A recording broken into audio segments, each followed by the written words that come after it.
at a distance from his friends and family.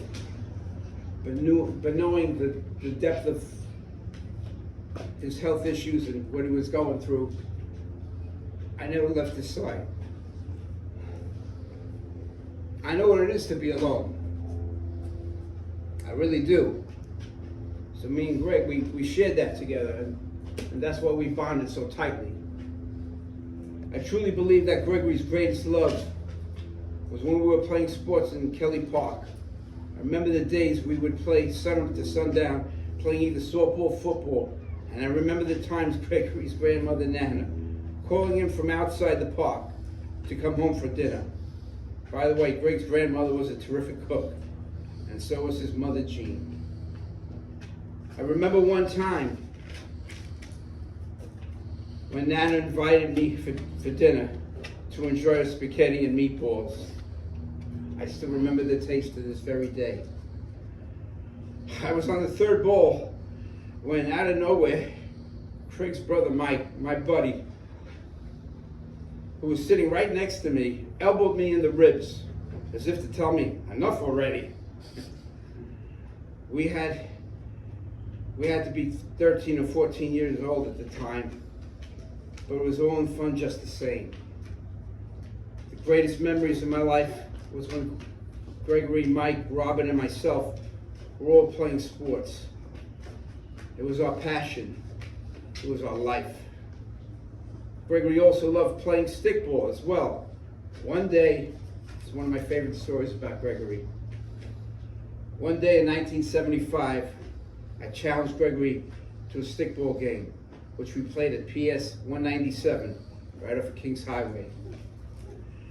Right off Kings Highway. We decided to play a doubleheader that day. I'll never forget the temperature. It was a sweltering 97 degrees. But we were young and we were strong, so we wanted to test each other's mettle.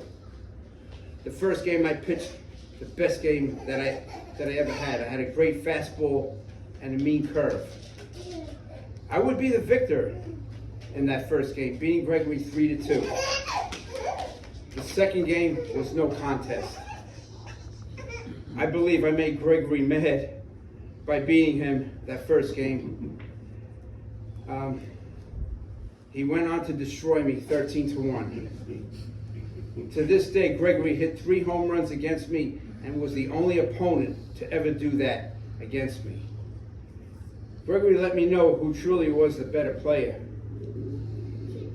I will never forget that last visit I had with Gregory at the VA hospital. It was going to be tough. Maybe the toughest thing I ever said in my life.